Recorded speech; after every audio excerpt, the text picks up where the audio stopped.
Hi all, welcome to another Chess 24 Banter Blitz. It's approaching 11:30 UK time. I just want to quickly show you the premium 15% off voucher code Kingscrusher. Let me mute over there. So if you use this voucher code, you get 15% off, and basically you can challenge me or any other streamers. You just basically log in and like 20 to 30 minutes before, send off a challenge to them, and we get this challenge list and we can just work our way through that. So that's a really great system here for pending challenges. And on that note, let's take the first challenge this morning. So morning to the mechanic. I'm going to click accept. Okay, and I think I'll try E3. I've been switching between E3 and B3 recently, gaining a bit of experience in this territory, which is a bit unusual, I know. Okay, so here it looks pretty modest setup by me, but what I'm aiming for here is a clamp on the E5 square. So this is quite positional at the moment. Just want to clamp that E5. Pardon me. Clamp the E5 square. So the bishop's not too bad. It's eyeing that E5 square. Now maybe knight E5. If we have the exchange of bishops, let's say takes, knight FD7, F4. The problem with this, I'm weakening C5. But there might be some upsides, so I think I'll go for this. I'm thinking F4, okay, knight C5. There might be E4 push later.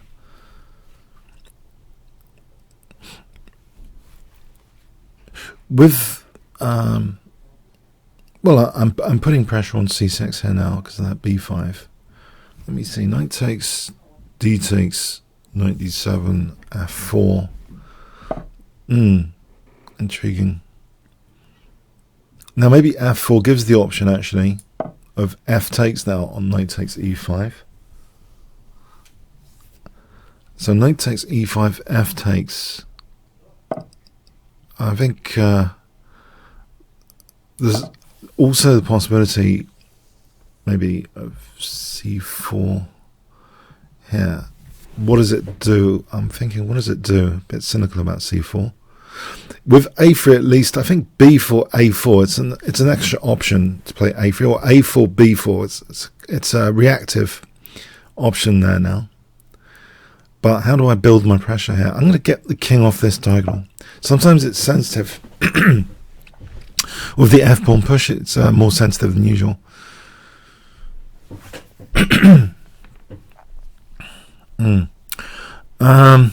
If castling, rook a e1 maybe. e4 is possible. The d4 pawn is held by the bishop. Rook f3 to h3 also seems plausible. Yes, castling the knight on d7 is held by the knight on f6. So that's putting pressure on my center now, which is a little bit unpleasant. I'm going to play this to try and discourage c4. I mean, maybe c4 is possible, but I'm thinking bc, bishop c3.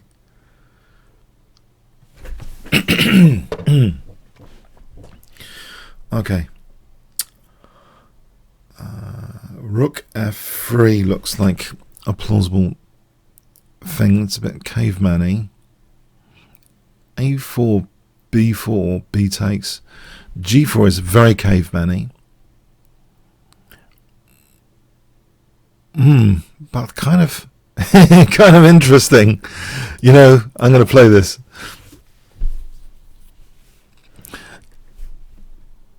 I'm hoping not to regret the weaknesses.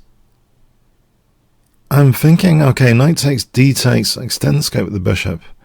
Knight d7, I think there's a potential for f5. There's also potential for weakening his diagonal fatally. of course. Because any d4 later, queen b7, this is going to be a really dangerous diagonal. I might be threatening to win a piece with g5, because if the knight moves, knight takes d7. If knight takes, g takes, and there's two pieces attacked. g5 might be threatening to win a piece, which has been ignored. So now my point is here about winning the piece, this position.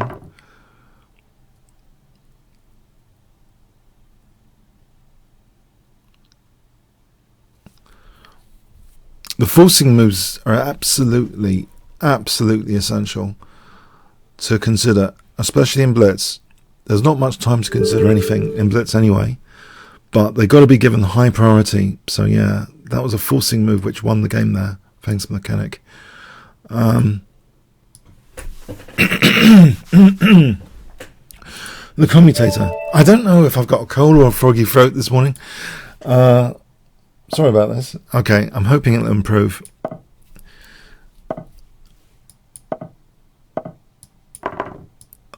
Knight f6. Let's try the knight off. Let's try this. So h3 has been popularized in recent years, but Fischer used to play it back in the 70s with g4, bishop g2. One of the ideas is to amplify, the d5 pressure. Now, e5 to me is a bit committal, but, actually it's kind of interesting, but scary to weaken d5 like this. But I think a key thing is also to play moves quickly, to accept the trade-offs, and maybe sometimes go with them in Blitz. So, okay, I'm going to accept there's a d5 trade-off here. But I'm marking some dark squares a bit more aggressively. Okay, I'll rule out bishop g5, which could be the d5 strategy, to pin this knight, to remove a defender of d5. Can I in fact play for d5 under any circumstance? Not yet.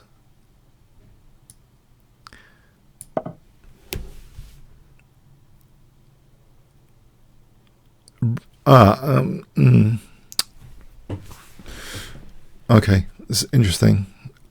I need to know what my opponent's next move is. He's sealing the hole of d5 for some reason. I thought that was an uncomfortable hole.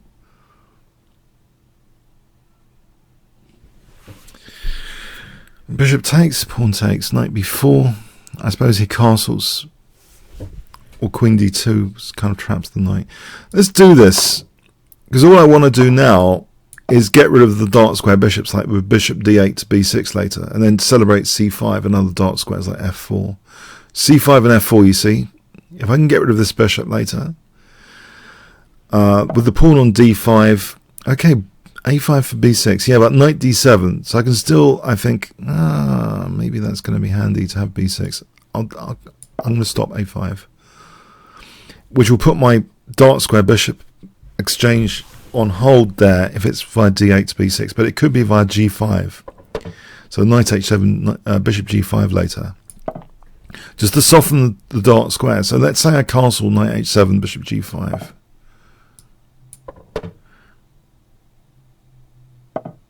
Alright, let's go with this.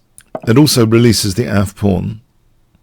So bishop g5, I want to weaken him on dark squares. c5 break is not on at the moment. d6 would be destructive with that bishop, unless there's some sort of exchange tag. Let's try bishop g5 here. h7 is attacked, so queen d3, queen c2 to watch out, queen b1 to look at h7. But even if knight f6 and the double pawns, I don't think that's a big deal. So I'll go knight f6. Hitting e4, in fact. If he loses the light square bishop, there might be a vacuum here later. You never know. The double pawns here, I'm not so sure I should be bothered about. I'm also thinking, if I play g6, there's always bishop g6 at the moment. If I wait for knight f5, he's on d6. I could take on e4 and then play g6. I think I'll do that because I want to play king g7, rook h8 to hit h3. I want to stop knight f5 in principle. So let's imagine g6, king g7, rook h8.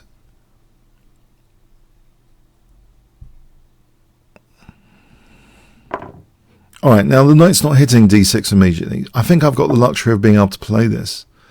So king g7, rook h8, just to put a little bit of pressure on white's position there.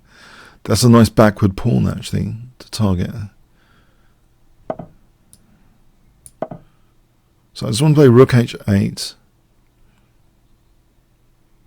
The c5 break is under lock and key here. It's almost like a form of restraint on these two pawns. c5 is restrained, h4 is restrained. And I want to intensify the dark square grip. So you can see grip, grip, grip. There's 3 grip points here. Okay, so queen f6. But also I'd like to maneuver the knight to say f4. How would I do that in this structure? I don't have to... Actually, queen f6, there's knight e4, so I can actually start with doubling rooks, I think, without running into a major tempo gainer. I can say play queen e7, maybe even f5 here. Queen e7 to protect d6 seems important, though.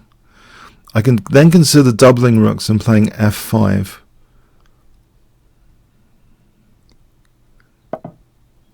Okay, f6 might be needed here for a moment, because of g5, unfortunately. Okay, he has got a nice knight on e4. However, there might be f5, knight g5, f4, knight e6, queen e6, d takes, f takes, d takes, sorry, e takes d7. Start to calculate this stuff with f4. Doesn't seem to be entirely convincing.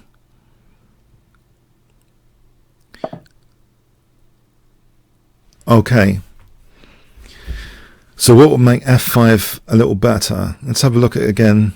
Queen g5, he hits my queen as well. But queen g5, knight g5, fg might be okay. Knight e6 might be okay. Is there anything a little less controversial? He's playing actually for c5 as well.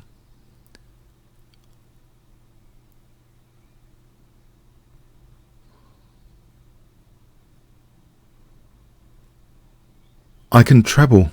I've just realised there's an Alekhine gun possibility with queen f8 to h. He can always play rook h1 though. So okay, I feel under pressure here. I do, because c5, it's simultaneous for c5 as well. If I move my king,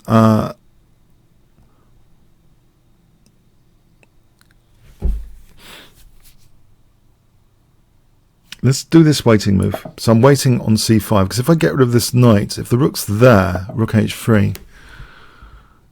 Okay, f5 is almost possible again, because now he's blocked this diagonal. f5 is almost possible. But c5 could come in now. f5 is a threat. Immediate threat. Almost. Parried. Okay. Maybe my rooks shouldn't be over here. They should be against c5. It's too late for that. I think I might have to take. I've put the rook here against rook c7. I think I need to bring my other rook over here on the defensive.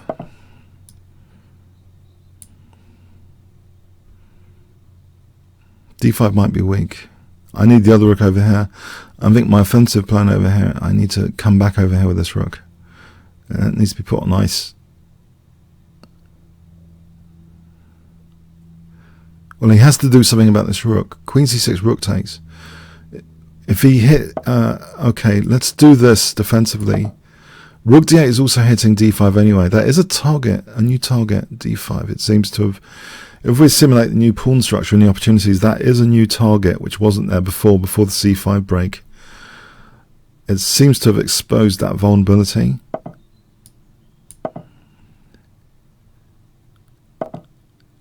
Okay, so I'm going to hit that target with queen d6.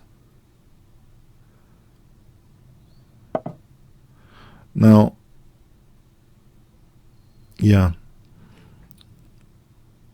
e4 for queen f4. If he took, there's almost rolling pawns. I think I might try this.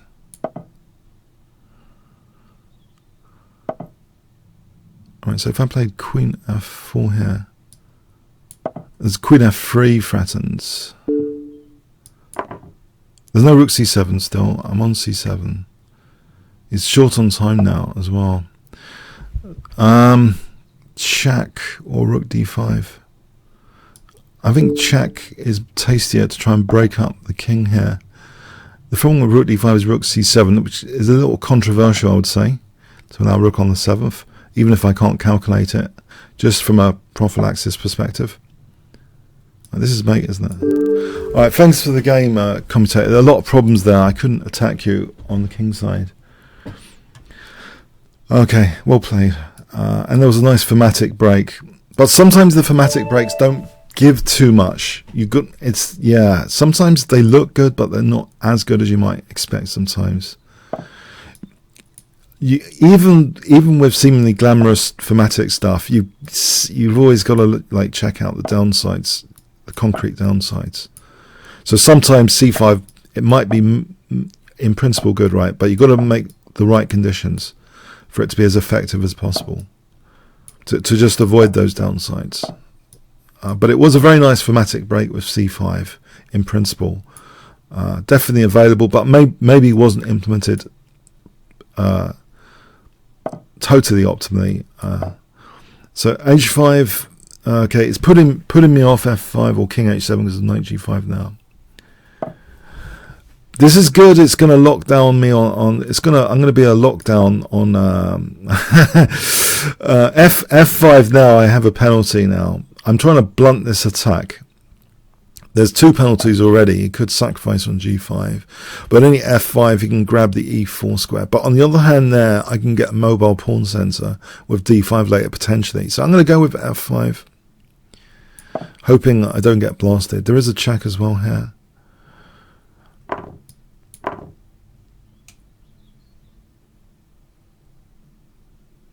And the check actually D5 maybe, and then D4 is going to be winning that bishop.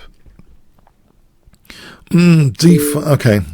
No, bishop B3 keeps the pin actually, but I can play King H8 with the threat of D4 now to win that bishop. The threat wasn't parried. Is the sacrifice good? I'm not sure. I'm going to do this.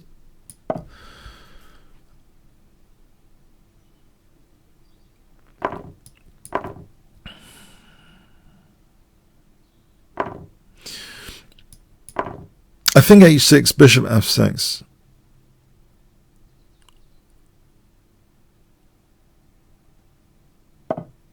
Okay, oh, that's it. That's interesting, yeah. So what about Knight D6? Is that plausible? H6, bishop F6, Knight D6 looks plausible. I think the problem with this, intuitively, I think he gets rolling pawns, potentially. Like with G5 and then H6. So I want to keep the pawn on G5, I think.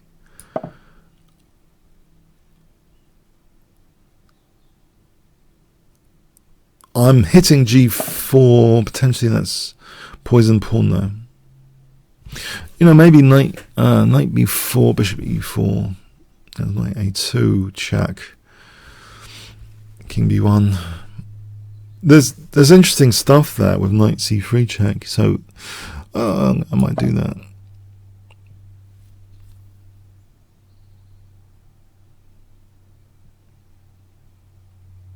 This seems as though I'm weakening my king if I took on G4 in principle. So let's say he plays bishop E4. It's difficult to establish a battery with bishop and queen at the moment on bishop E4. I could nick this pawn and then maybe put the knight back and then C5, queen A5. But white has moves in the meantime. However, I can't. The bishop and queen are difficult to arrange for an effective battery. So I'm going to go with this slow brew plan. Knight B4, C5, queen A5. It chips a pawn out of the king safety. And probably an important pawn. So c5, queen a5 is not going to be that easy to defend, probably.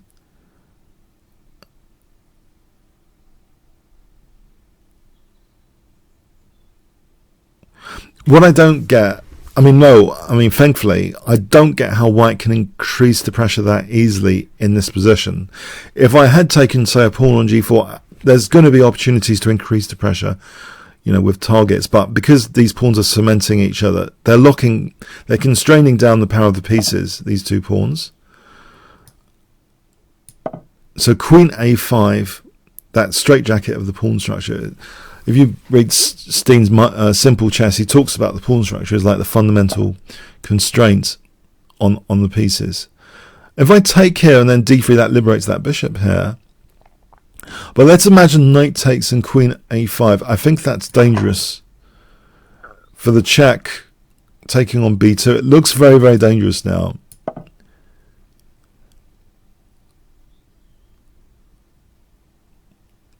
Michael's thing, Simple Chess, is the only ebook I've got on my phone. It's a really cool one.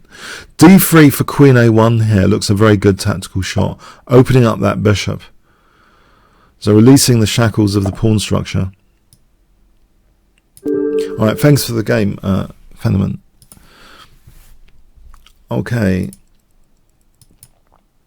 Onam.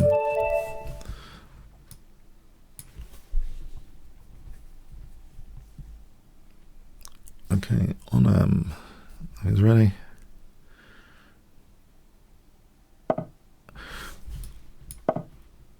Start with knight f6. I'll try b6 against knight f3. Okay.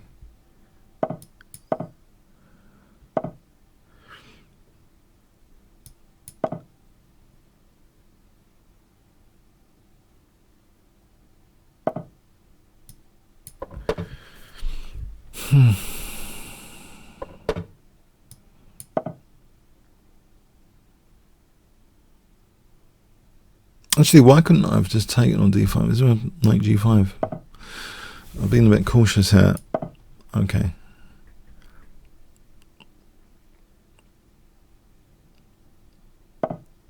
That's a peculiar move. Peculiar.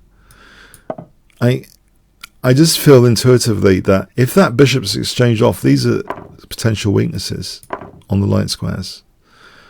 This bishop wasn't in fact doing anything. Okay. Okay, now I've also got the option of putting a knight on c5. I like having a5 and a knight on c5. I remember there was a key British Championship game. I'd had a miserable first week, and I was in tears. This first game I won the week after the Sunday rest, and I remember there's this magnificent knight on c5, and it gave me hope during the game that it could be my first win. It was very, very tough, the main British Chess Championship. But yeah, I established a knight on c5, and the game got easier after that, and I managed to win. I was really emotional about that because I had a really, really tough first week. So anyway, queen h3, knight g4.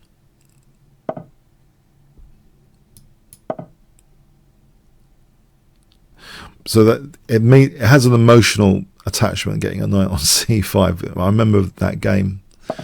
It's on the channel if you want to check it out somewhere. Knight on c5 on my channel. Let's see here. Rook h8, queen h3 looks like plausible stuff. Covering h6 here. Let's say queen h3. Does he play a3 and b4? I might move the knight back to b7. Does he break up the pawn chain enough?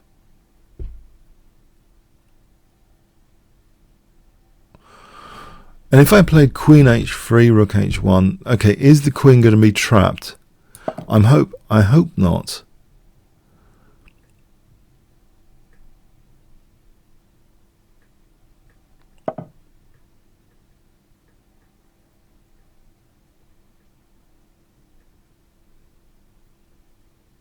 On the other hand, I don't know what the queen's doing there, so I don't know. I'll put the queen back. I don't want the risk of the queen being trapped. I had an near disaster last week, queen getting trapped. It's one of my. I want to try and eradicate that weakness. If you have awkward pieces, you're just asking for downsides, basically.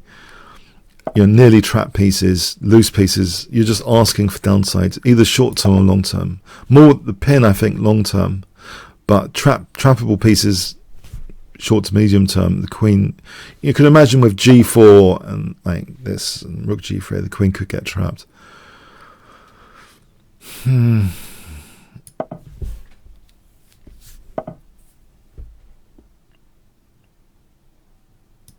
Try and if white plays G4, I'm looking at those dark squares now. Can I play bishop G5 to F4? I just want to go into those dark squares. I have a concern. This is a vulnerability with my rooks over here. This could be attacked later. Now I'm thinking a knight could come to G6 if I played this, or to E5 if he took. That would be a juicy square for a knight. Okay, I'm going to go for that. If he lets me seal down E5 for a knight, F6, and then I have to work in reverse how to get a knight to E5. So F7, how do I get to F7? H6, how do I get to H6? Again, this is tricky. How do I get a knight to E5? That's a mystery in this position. Maybe it's actually impossible here. It might actually be impossible. Yeah. Okay, so my rooks are kind of stuck. So while that's impossible, though, for the moment, I want to at least get my rooks to be able to hold A5. In fact, there's a potentially backward pawn, which this could transition to on A4, AB. There's a backward pawn on B3. Oh, I'm in trouble. I just didn't see that tactical shot.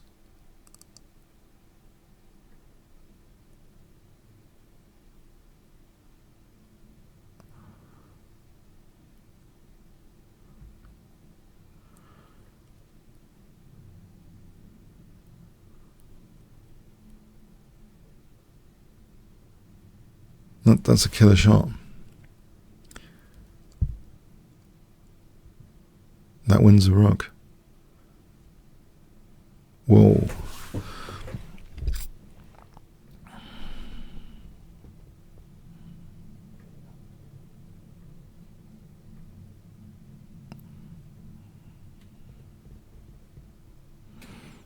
King G8 takes. There's too much damage to the position. I'll be losing a knight and losing a knight and a pawn. E takes is just like totally winning.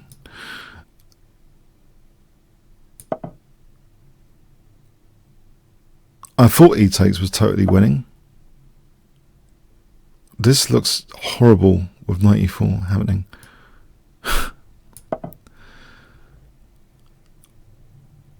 I don't know how I get out of this either, but this is not as bad as losing a piece. I thought it was just an immediate loss.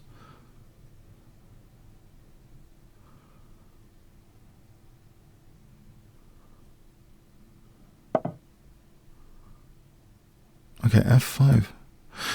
I think it's been misplayed. If we look at this after, it looked completely crushing.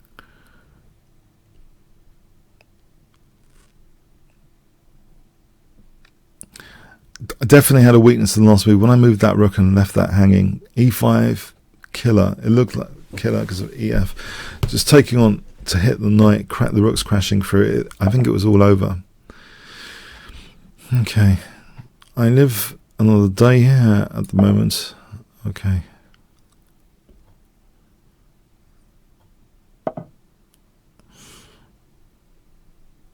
So E5 could be a problem. Back to A5.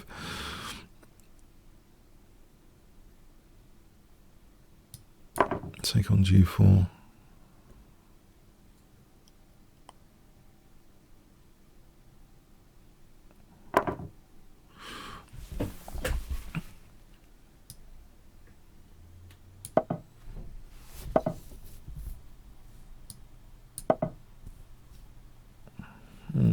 rook g7 and knight f6.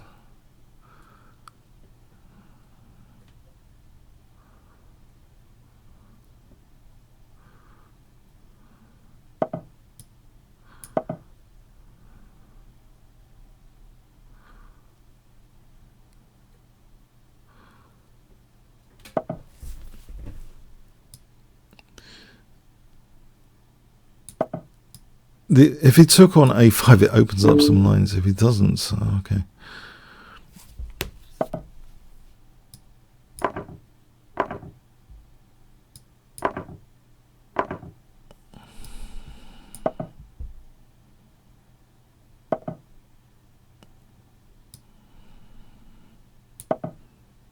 It gives me that diagonal. I've gone quiet because this is like living on the day stuff, which I didn't expect.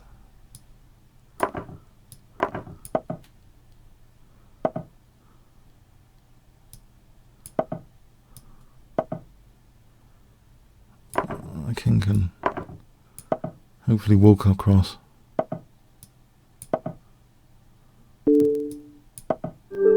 No, I think it was a smashing move. E5, let's have a look.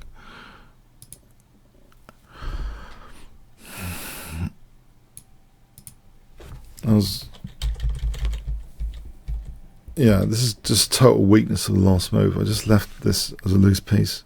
So e5 it's plus 6.40 it says here. So what I played was king g8. Either knight e4 apparently is the strongest for some reason. I threatens knight f6, forking king and queen. And if knight e8, knight takes, he takes. There's a big threat of rook e7 there, which would be mating. I guess. So, you know, for example, rook f8, I think rook e7, and rook e7, and then there's threat of mate. So, if that's the case, there's not much to do here. If king f8, queen g6, there's a threat of rook e7 or something. Let's have a quick look. Or just quick, it's all winning. So I was totally let off because EF is also strong as I thought, because what do I do here? I was just going to give up the knight, but I mean, I don't think this is very attractive. Rook e7. So the let off, this is just a let off. It's back to plus 1.7 now. Okay, so well played, well timed. Just a follow up there. So that was a well timed thematic break. It's just the follow up was slightly missing, yeah. So there's that angle on thematic breaks as well, the follow up. But it was a killer thematic break. Okay. E5. Alright, let's try E3 here. Goggin pull. I'll start with this modest setup.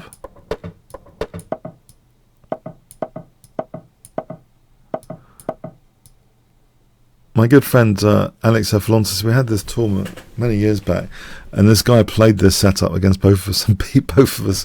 He's Gardner, called Gardner, and we called it the Gardner system. But actually, it seems quite logical to me now. It does look like it keeps an eye on E5. As positional setups go, this looks okay. The Gardner system.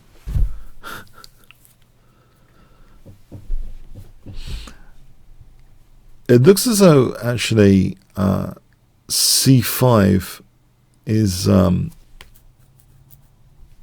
useful here. It threatens C6, and if takes, I wouldn't mind the exchange of the bishops. That would weaken Black's king a bit. C5 does seem as though it's something to do. Okay, it's stopped. Can I play knight e5 here, or is that too weakening? I'll try it. I'll try it.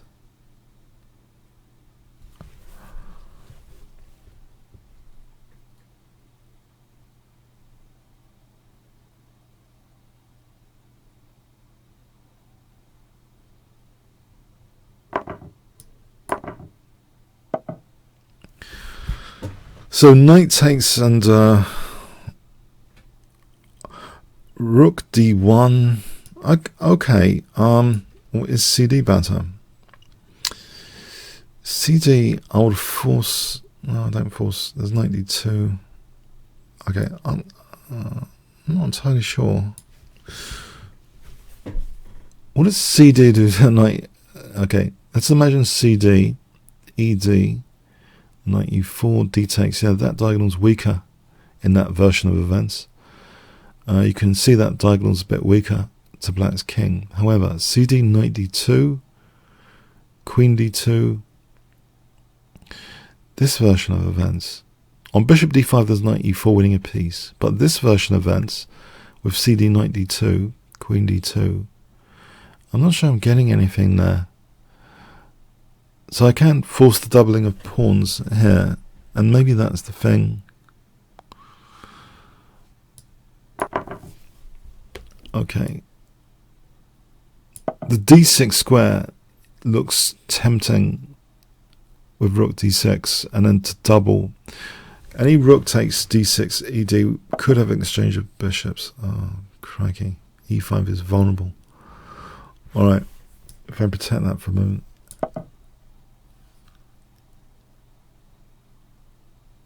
We've got a kind of symmetrical pawn structure here.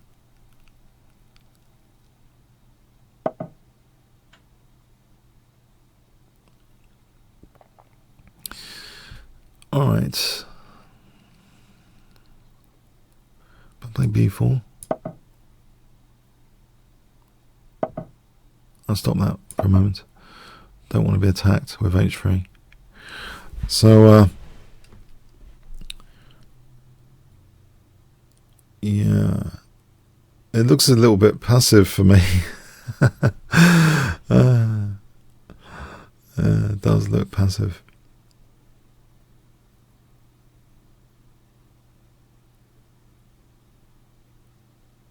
In fact, okay, so rook d6.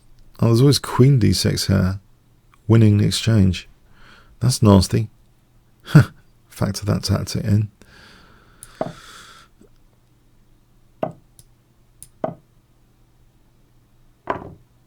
Can I play queen takes here just to try and control the d file? I think it's better than rook d2. Queen takes. Now if he goes back to g5, maybe queen d6. Okay. Queen d6. Oh, I lose the bishop if I took. Okay, but if I took the rook.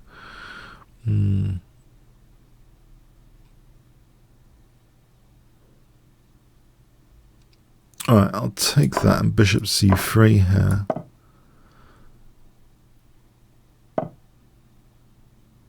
Now bishop b4 to d6 looks interesting. That would hold the e5 pawn.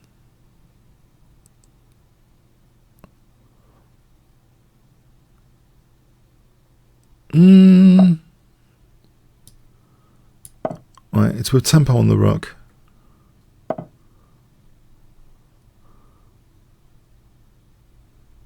I can just about do this because bishop e5, queen. My bishop's protecting the rook. I'm hoping I can do this. Rook d6, queen d6, bishop e5, queen e5, queen e5, bishop e5, rook d1, bishop d1. If I can get in c5 just to stop this recurring tactic happening. c5.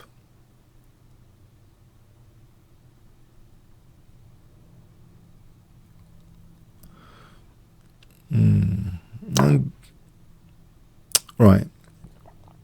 I was hoping this tactic doesn't work. Let's check again. Queen takes. I just don't think it works.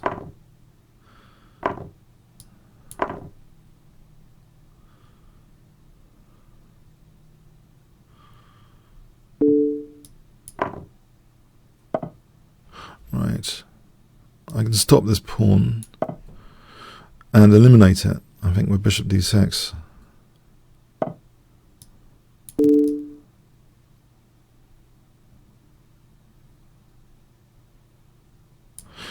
I'll pre-move here because it is a check.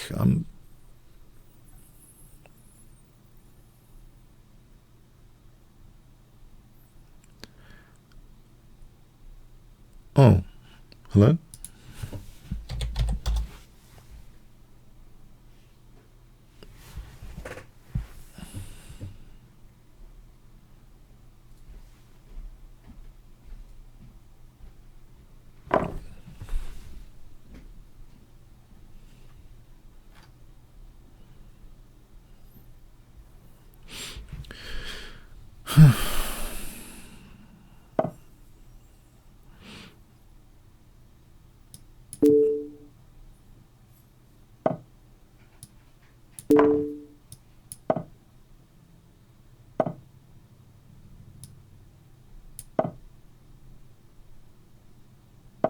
I think this picks up h4.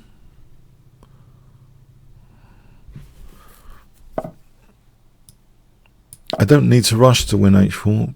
I don't need to allow any controversy with losing a pawn over here.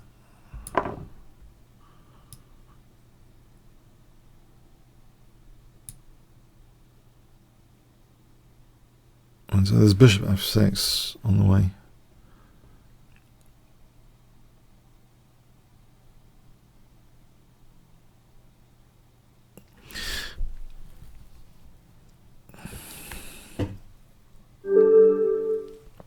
Makes the game. Okay. Jetzel.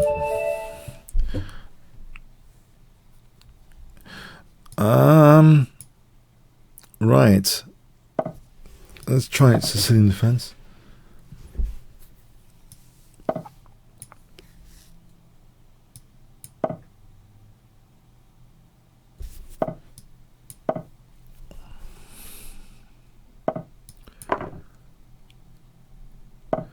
So, what am I doing here? Is one question. I'm hoping this is okay, basically, at the moment. Now, I have had an over the board game around here with bishop e7 and g5 later. I made it exciting. It was against the 190 plus ETF. I got a good attack. Well, not. I don't know if it was an attack. But he didn't estimate g5, g4 in this sort of position. I thought it was justified because the centre's kind of closed here. I'll try it here.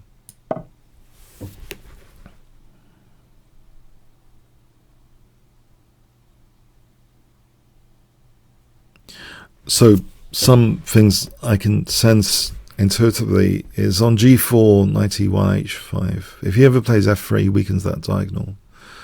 So I scramble to castle queenside and use one of the resulting open lines, basically. Maybe queen b6 is not right. Bishop d7, queen c7, castle queenside. Start preparing that now.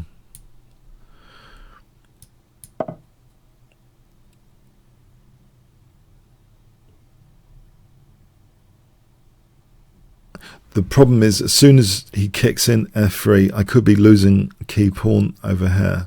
I need to be ready to seize an open line.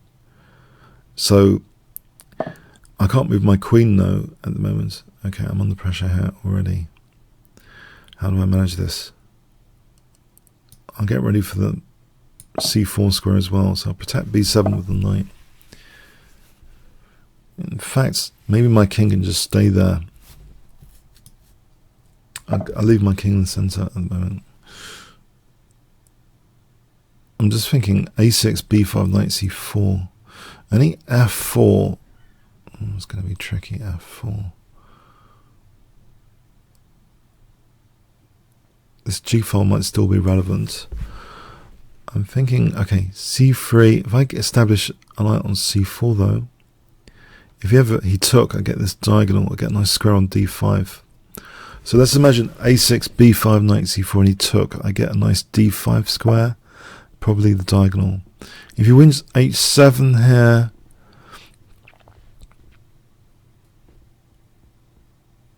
I'm not sure I want him to win h7, but h6, I'm making f5, fe more effective. This diagonal is compromised. Trade-off between losing that pawn and weakening this diagonal if I move h6. What if I just sacked h6 here? It is an open line. Maybe later it's something. If I played a6, b5, knight c4, that h-file could be handy later. I think I'll do this plan.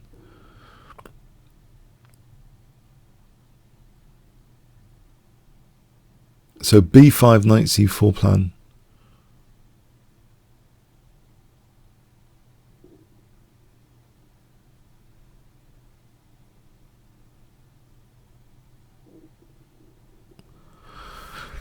b5, knight c4, anytime he takes, I get a d5 square, I get a diagonal opened for the bishop, potentially, as an example. So b5, knight c4 plan, offering h7 here. f4 is a concern. Okay, I'm going to try and get this g-file, but then f7 is a target.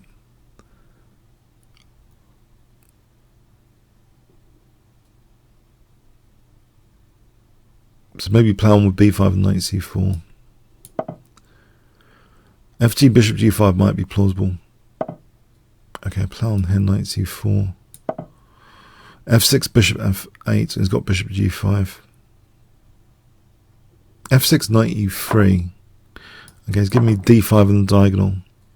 f6 could win the g pawn. However, g pawn sacrifice along with bishop c6, queen d5 might be compensation. If he takes a pawn with f6 instead of a piece, that means knight e4, there's no knight f6 later. d6 is covered by the bishop on f8. So let's imagine f6, bishop f8, bishop g5, bishop c6. It stops knight e4, and it doesn't actually, but anyway, I don't think that's bad. Queen d5 there, and the knight's pinned to g2. I've also got rook g8 on the cards.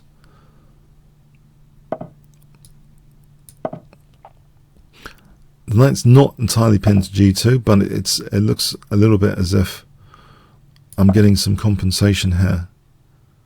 King d7, try and connect the rooks up. Maybe b4, trying to create a passed pawn. a5, b4, trying to create a passed pawn on this side. Might be interesting. a5, b4.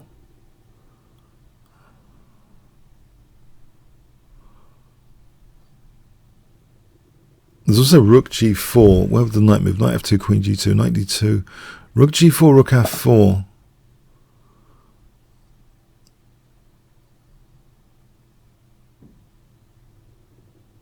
Okay, there's rook g6 for bishop h6. If knight g5, bishop h6.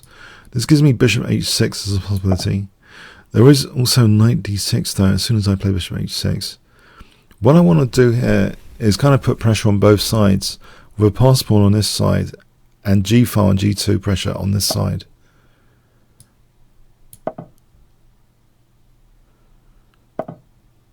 I don't mind a pawn on d6. Okay, rook e5 I do mind. Rook e5 is very dangerous.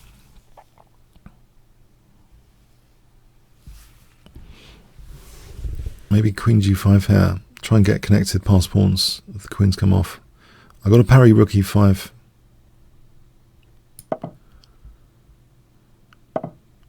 The queen's hanging. You know, I think it was an interesting position. Thanks, Jensel. Okay, Jose Bon. Okay.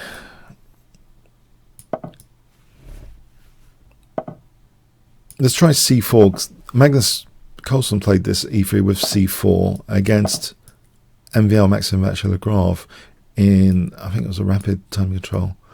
It was quite a fun game. because otherwise I'm inviting a reverse French defense.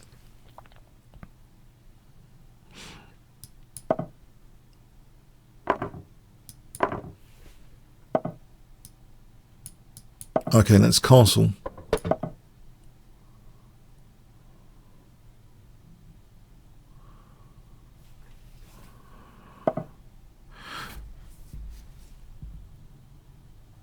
Okay, d5 it is then.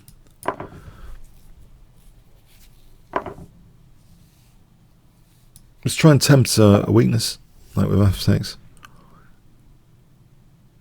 Or that diagonal to be slightly softened with f6. Pawns don't go backwards. So knight d5 here, I avoid an isolated queen's pawn.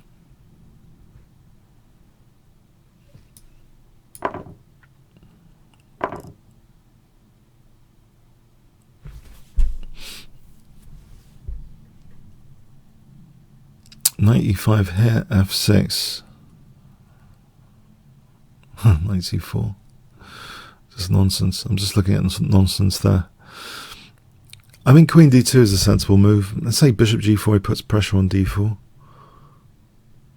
Rook f d1. I could still look forward to bishop h6 there.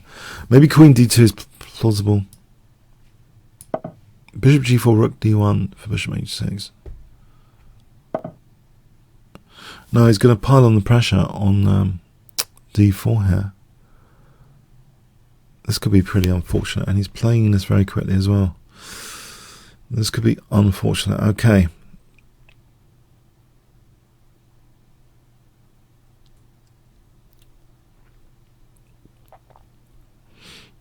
Oh, he has to sack that d-pawn.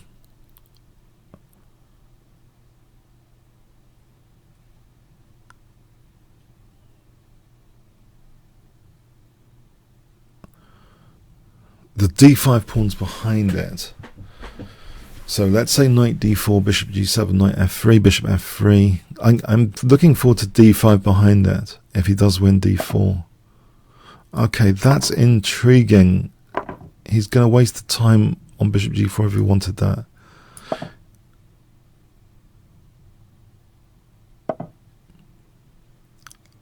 Okay. Maybe b4 coming up.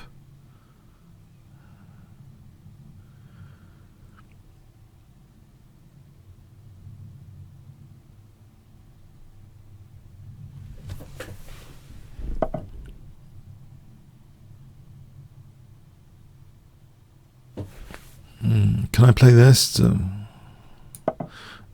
evict the queen later with rook c3?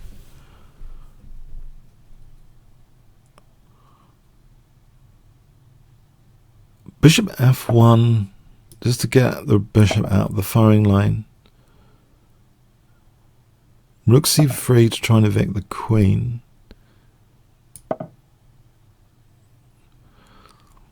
b4 might have... bishop e4. I'll do b4. Maybe rook c5. Pressure on d5. Rook c5. Rook c5, yeah.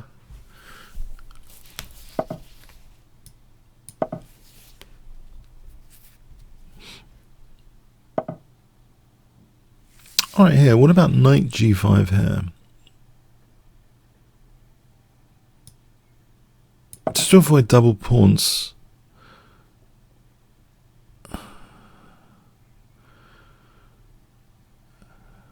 f3 might actually be a threat. With rook d5 to win that centre pawn.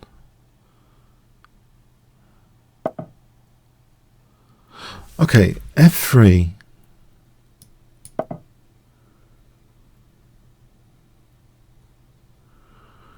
Is it too risky to take this centre pawn off?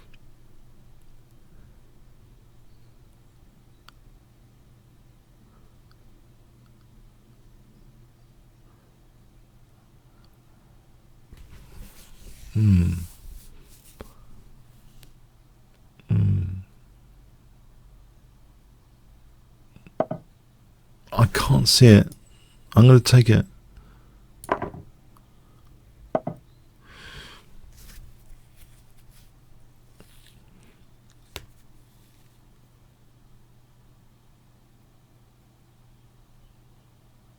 Knight e4, give the pawn back like that, or have double pawns. Have double pawns.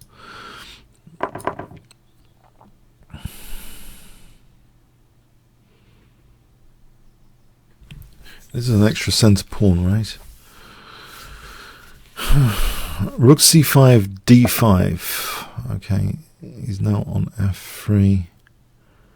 So if I play queen d3 here, there's rook e3. Queen f2, there might be rook e3.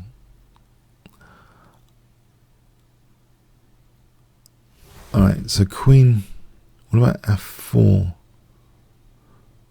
f4, and then there's rook e5. Gives support for rook e5.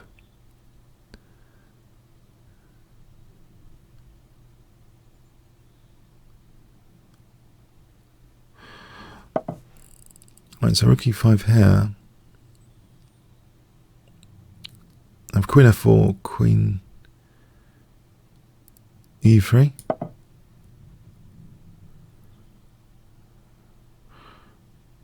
If rook e5, well, isn't there queen e5? Alright. Isn't there rook takes here with that pin? If rook g3 I take, my rook's protecting the queen. Rook takes, it can't take back. He's got queen g5. Check. Bishop g2.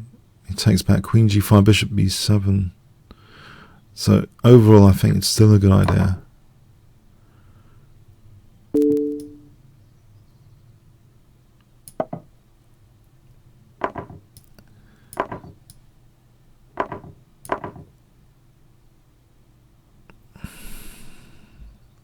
A bit short on time here.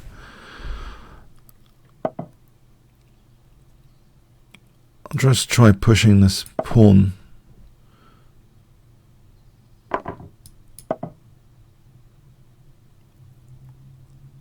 The pawn is natural candidate here, supported already by the rook. Bishop's ready to unblockade. The knight on d7.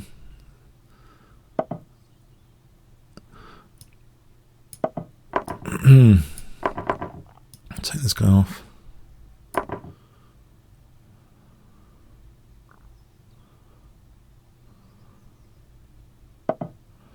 Bishop c4, that's good. Coordinating two pieces.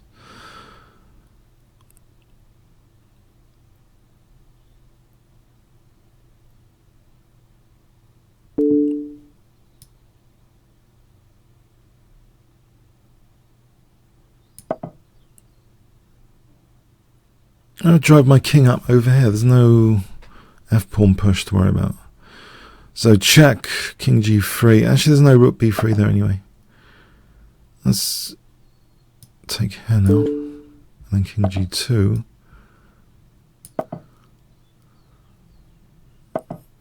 Protect.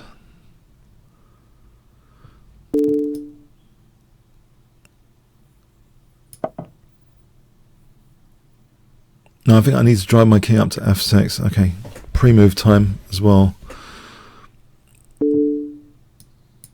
Bishop g8 would be mating if I let h2 go here. Bishop g8 looks as though it's mating, nearly.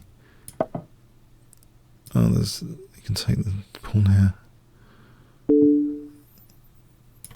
This position looks very dangerous with rook h7. My king's cutting off a key escape square. Alright, thanks for the game, Jose. Very interesting. Graph, hi there. Okay.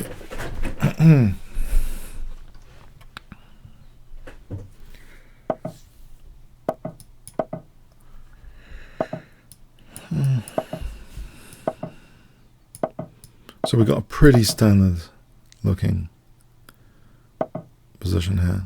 I'll go early e4 break. don't remember that. What's this? This looks unusual all of a sudden. Why is it looking unusual? Can I take on d5?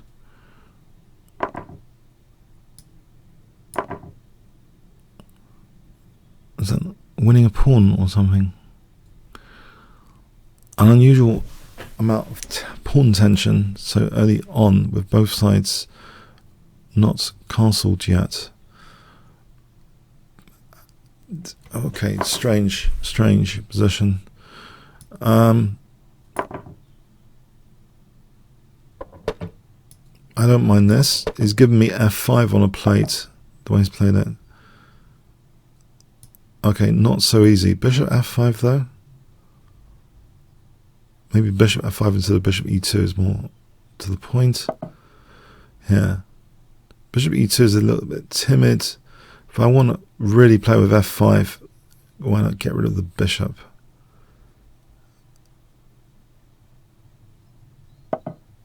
Okay, dart squares weakened a bit. Bishop g5.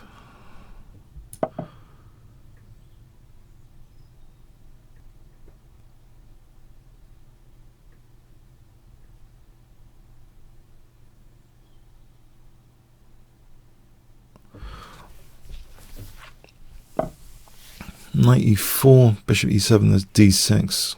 Looks like a crushing tactic. Knight d7, knight takes d6. Let's have a look at this again. Knight takes e4, d takes e7. Looks like a crushing tactic. Just to review a few variations again. Okay. Bishop e7, d6, knight takes, d takes, hits the queen and rook. Knight e4, knight d7, knight takes d6, wins the bishop. Knight takes, bishop takes, wins the queen. I don't know what black does.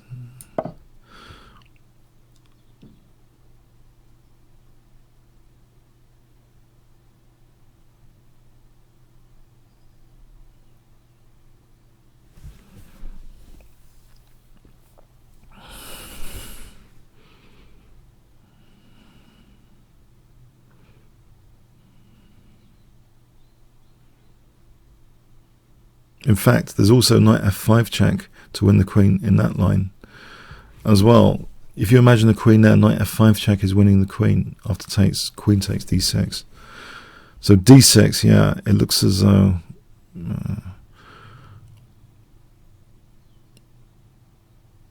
looks like carnage, this position. This configuration looks like carnage.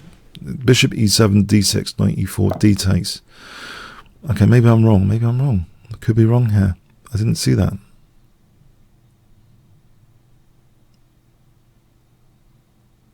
h3, would that tip black?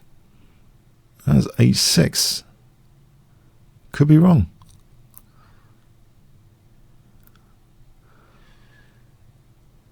There's another possibility.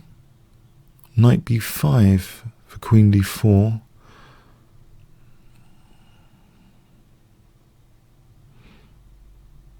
He's threatening bishop takes h2 check as well. h3 might be a logical move.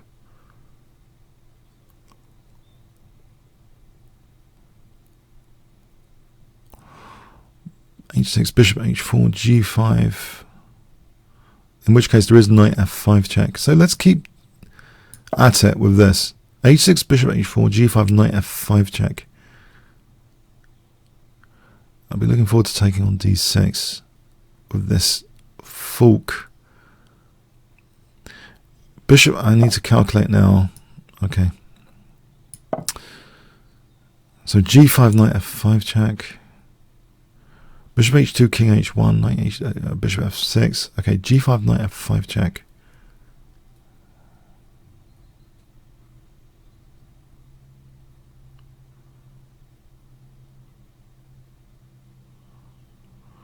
g5, really, g5.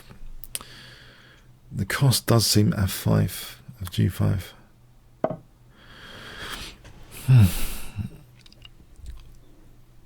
So knight f5 and then knight takes d6. Or anything stronger. Knight takes. If queen takes, there's knight f5 winning the queen. If he does g takes, I think this is strong. Because g takes, I can take the knight. Yeah.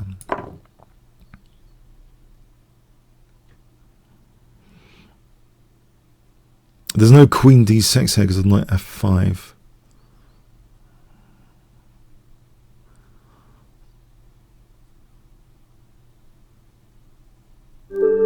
Yeah, thanks for the game, Graf. Von Palen, thanks. Yeah, interesting. Okay, Azul missed.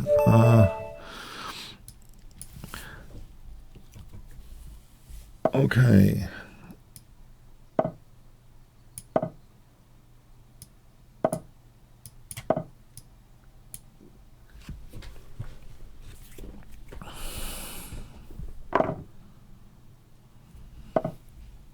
Good. Really annoying variation. Very good. What about if I took with the queen here? Knight takes, queen e4 check. Knight d2, bishop. Knight e2, queen takes c4.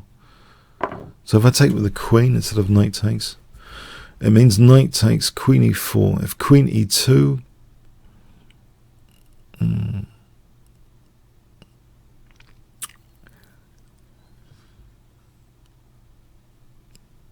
knight f6, e5, knight g4. It could just castle.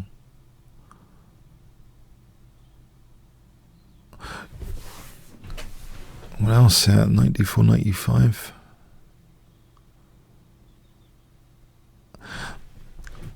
Let's do a basic principle of castling. Forget the complications for a moment. Basic principle for a moment, because I can't see that far. So sometimes just castling is okay. Yeah, avoid backfires quite often if your king's not in the center. All right, now d6 looks like a reasonable move.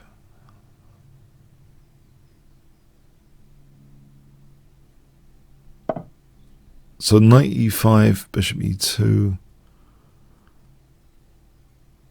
or knight takes, knight c6. Let's try this. I'm wondering f5, f4, knight g4. So bishop e2, f5. Because I've got the little pawn center. If I unpin f4, if I played c5 instead, knight b5 is on d6. There's c4 there. Hang on. c4, bishop a4, a6, knight d6, b5 wins a piece. If knight f3, knight c6, I'm really weakening that d5. Hang on, knight f3, there's bishop g4 concretely. So it looks as though c5 might actually be a move. I'll try it. The problem with the bishop here is not helping f3. If he plays knight f3, bishop g4. If he plays knight b5, a6, knight d6, sorry, c4, bishop a4, a6, knight d6, b5, traps the bishop.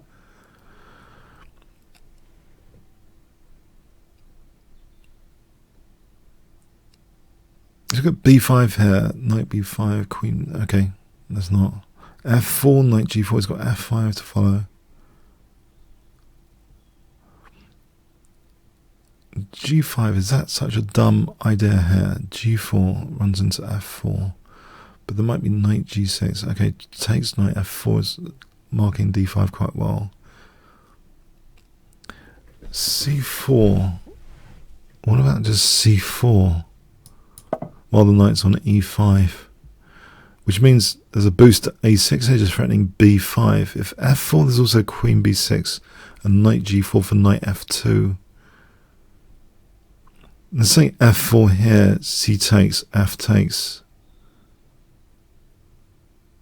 Now f4 here, check. King moves, knight g4. If bishop a4, a6, yeah, I think this is effective.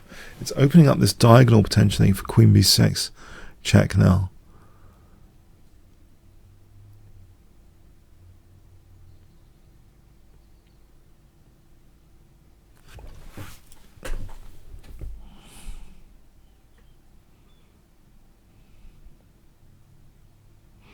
Yeah, f4 carries with it a major downside. This check, knight g4.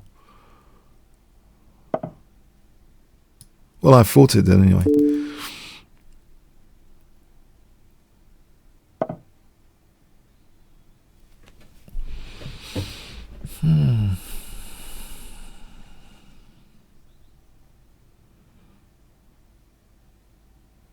Okay, I'm winning a pawn. If I took, takes, win a pawn.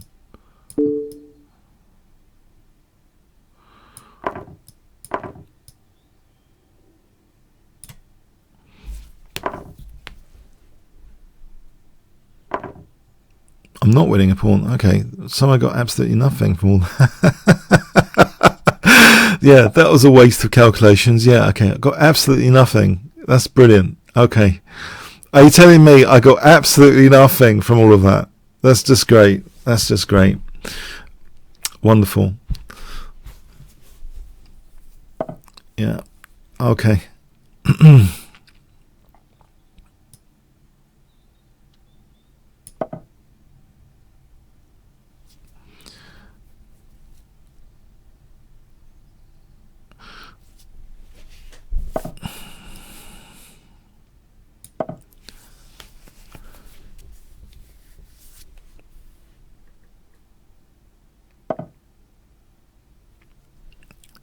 Maybe a5 here is okay.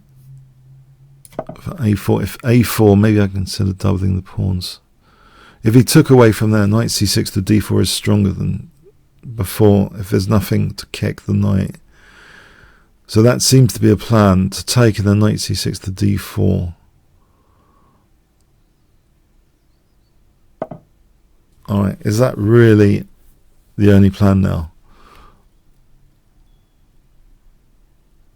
Worth thinking about. Always knight c4 is be forking these pawns.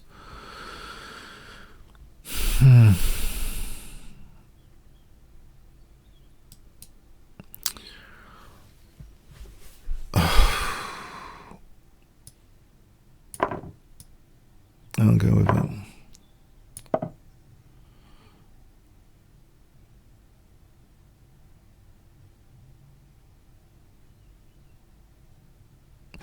Knight c4, b5 there.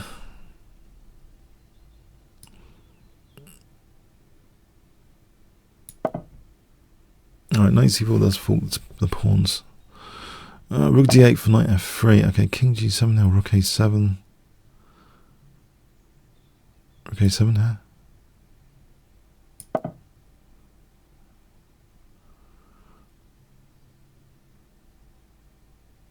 Let's say he tries to fault the pawns. I'm thinking king g7. He takes a pawn, there's knight f5, almost trapping a rook. A-file is going to be handy to me tactically. So I'm wondering knight f5 when he's not looking. He's going to try and win this pawn. Knight c4 wins that pawn. So let's say b5, knight e5, knight f5. The rook moves across here. Okay, I'll play b5 anyway, because maybe knight e5, rook e7. And I'm getting short on time here.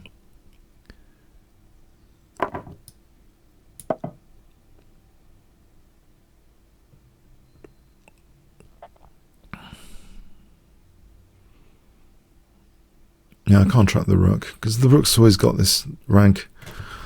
But I can get my pawn back, surely. Okay. The pawns are doubled, I'm on b4. I should be happy here.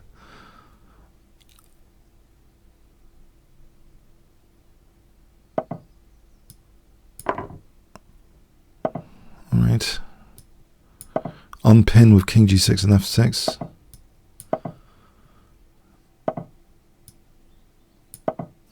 Which means this guy, rook c4, get a pair of rooks off. I think time's of the essence here.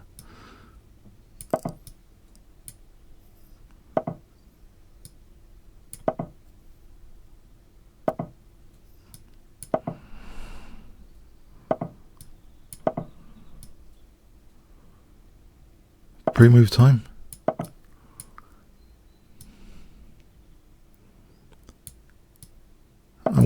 f5 without getting mated. Rook e2, try staircase mating thing. Rook f2, rook h4.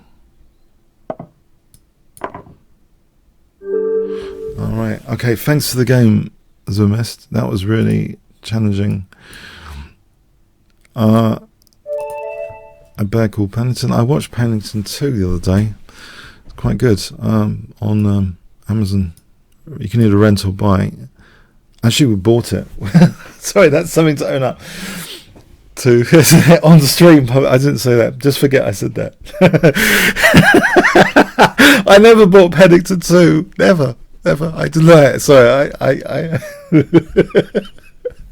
it's quite good, actually. It's quite good. It's quite amusing.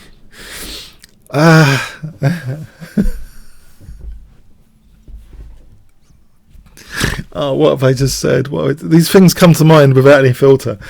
Alright, it's quite good. It's got a good IMDb rating. If you looked up the IMDb rating of Paddington 2, it's good. I assure you.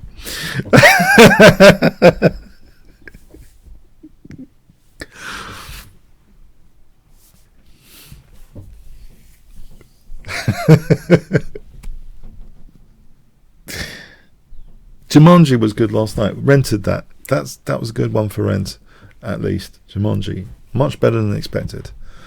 That's available on Amazon as well. So what's happening here? What's happening? I'm gonna have to have bought this.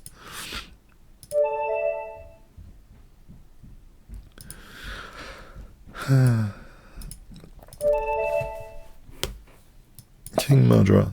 So I'll play this mega exciting E3 move. Sorry, I don't know why I'm so boring today with E3. I just think beat it. You know, just beat it. I'm going to start with this solid position. What can you do?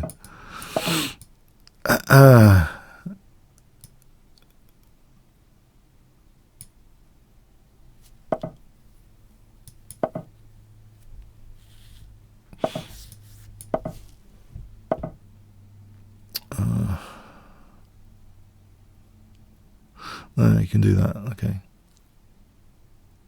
If I play h3, is he really going to give me the light square bishop just like that?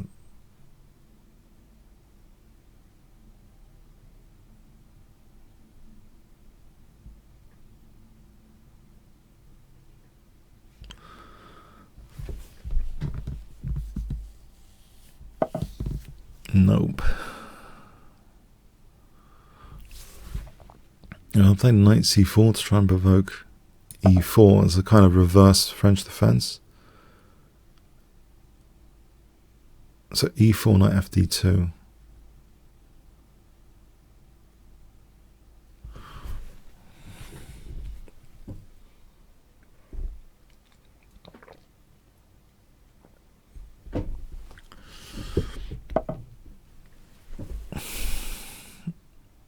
If I play d takes here,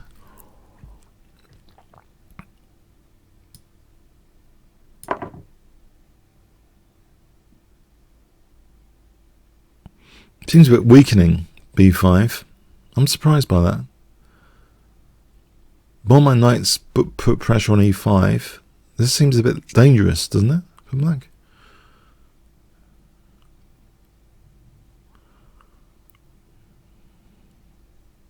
Let's calculate a bit. Okay, no, just give me that pawn.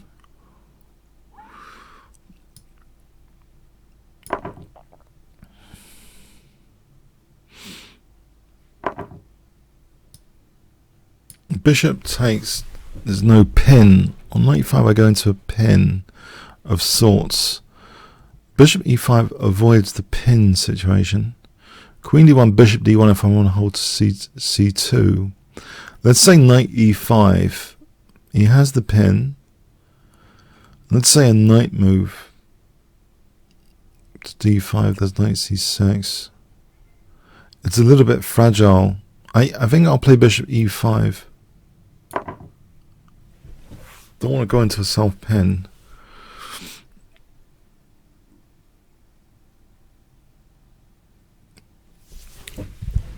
So queen d1 let's say rook d1, bishop c2, and is actually winning b3. So might actually have to play bishop d1 to protect c2 here. Inconvenience. However, with knight d4 to follow at some point, bishop moves knight d4, I'll be protecting c2 and hitting f5.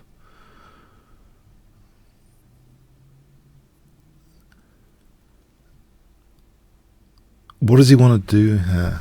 What does he want to do? Okay, I'll take... I'm on c7 here as well.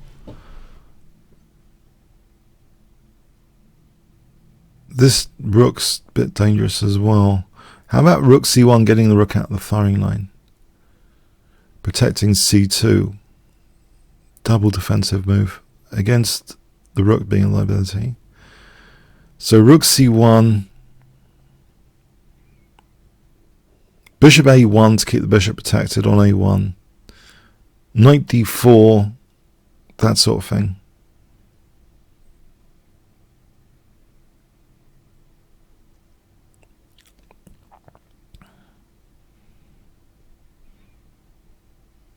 So rook c1, bishop a1, knight d4.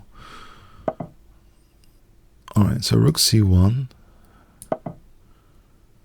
protects c2.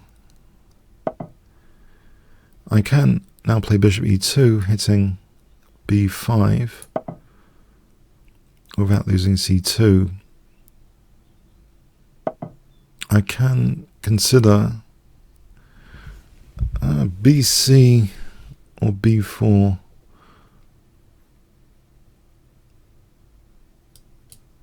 I'll do this and play bishop d4 here, I think, which hits a7.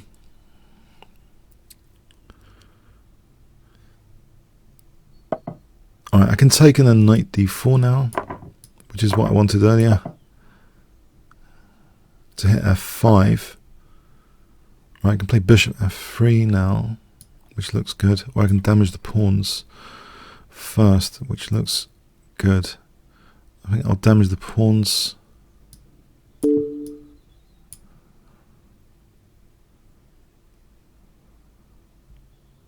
Visually, I know it might not be concretely something to write home about, but okay, intuitively, it looks as though that might be a problem later. The knight on c3 is a real pain.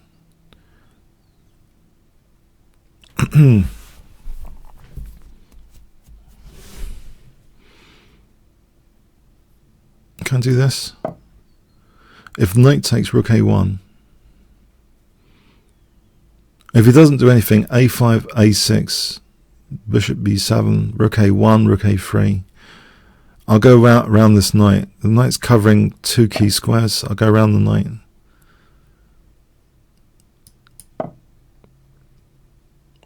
Rook a2, rook a1. Okay, I can play for bishop b7. Oh, there's knight e2 check winning in exchange.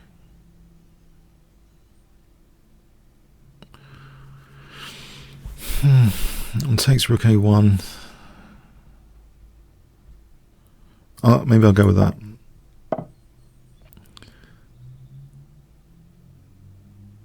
Right, king g3 to f4.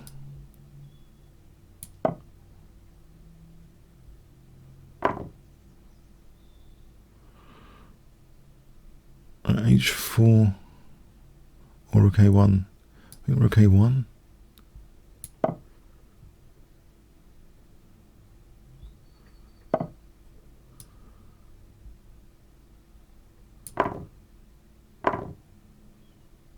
Go with rook a1 here. Rook c.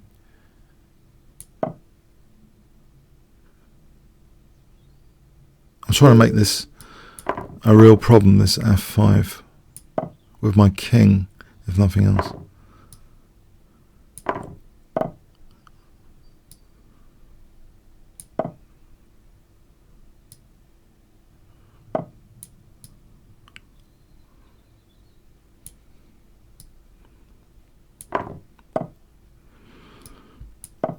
I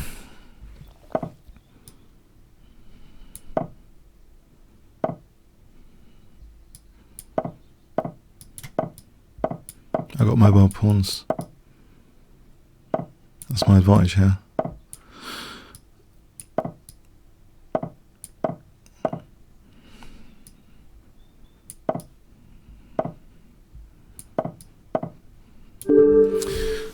Yeah, no, I think the problem with f5 wasn't just prettiness, is that my king's going to come up, I'm going to get mobile pawns. That knight was good though for a while. It looked as though there were big technical problems there, but okay, I thought intuitively the damage looked bad on the king side. Okay, from earlier. But yeah, you have to use the king to sometimes prove anything there. Okay.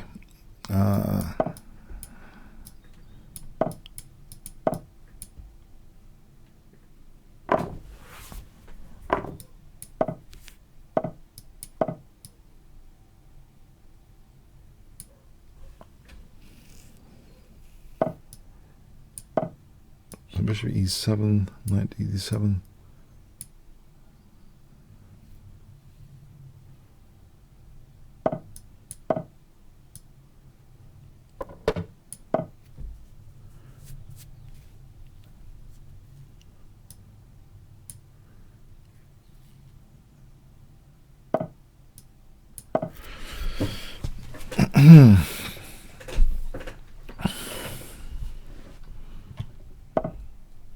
If I play b5 for bishop b7,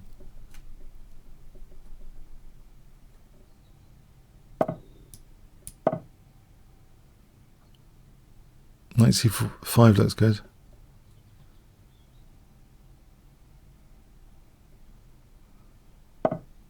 So e5 to factor in e5. What if for the moment I just castle? Rook c8. That was knight b6 to c4 as well to think about. Should I use that one? I think I'll use this one. Keep this one flexible for these two squares. Knight b6 to c4 hits b2. Might be the way to play it. That c file is a bit vulnerable. With b2, if I ever took on b2, c3 drops. Or a3, c3 drops. You know, knight c4 takes queen c3 after.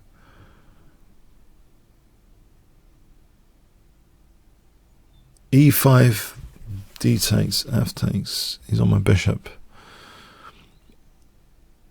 That is a problem. Okay, it's not major here. Knight b2, queen b2, queen c3.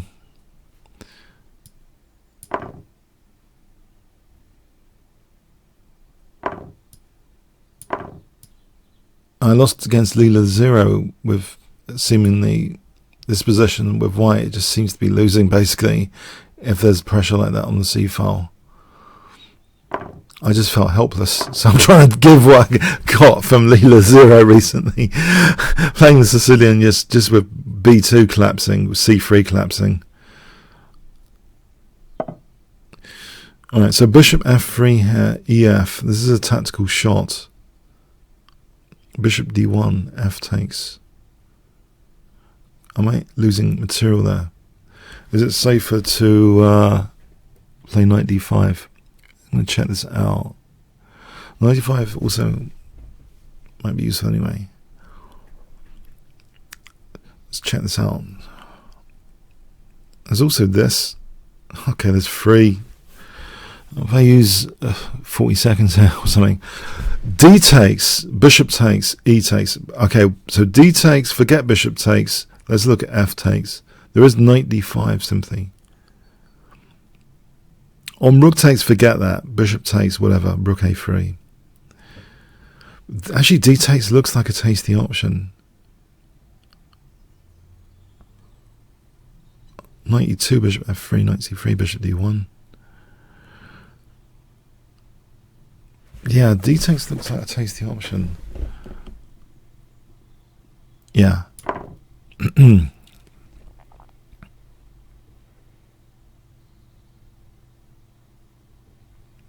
So F takes, I'm thinking knight d5. Okay.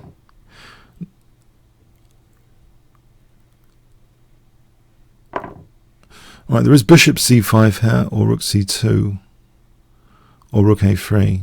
I think rook c2 is okay.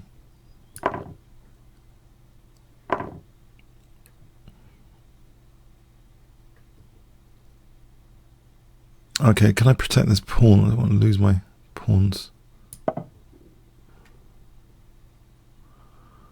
It's not as good as I imagined, actually. Rook b6. I'm not getting back row mated just yet. Rook b6.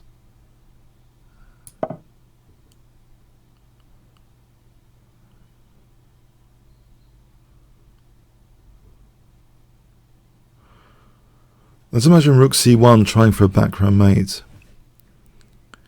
Rook takes, rook takes, rook takes. Check, bishop f8, bishop d6. Maybe h5 there. Rook f8, king h7.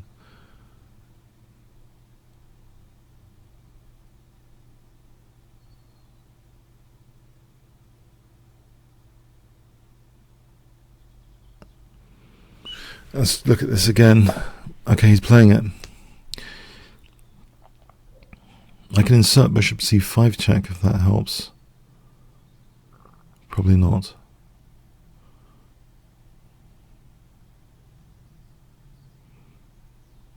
There's no bishop d6 there. I've just realised that's a miscalculation. There's no bishop d6. Because my rook is covering that.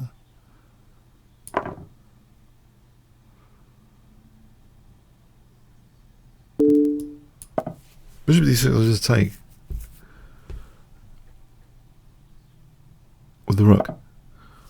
Alright, so knight d5 stops bishop b4 as well. If he wants to use this pin.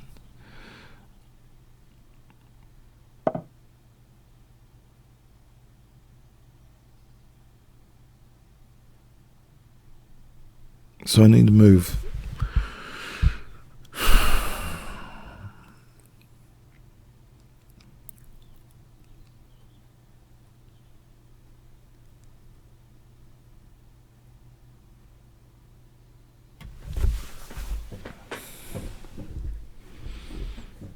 There's knight e7 with tempo gain. And then knight g6. Yeah, knight e7.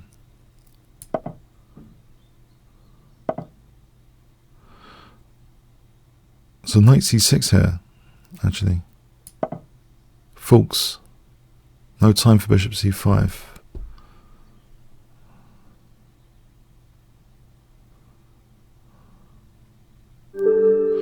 Alright, thanks for the game. Okay, yeah. Okay, I hope you got something from this week. Yeah, one fun, 10 boring. I think it's time to stop now. 1 o'clock. Okay, I got lucky this week, especially in that there was one key game. I think it was all over with the e5 break. On M, well played. Close miss. Nearly there. See you next week then. Okay. And if you want to challenge me, remember, early birds catch the worm. So 20 to 30 minutes before this thing starts, send off the challenge. Premium membership, use the voucher code Kingscrusher, 15% off. Okay, see you next week. Thanks very much.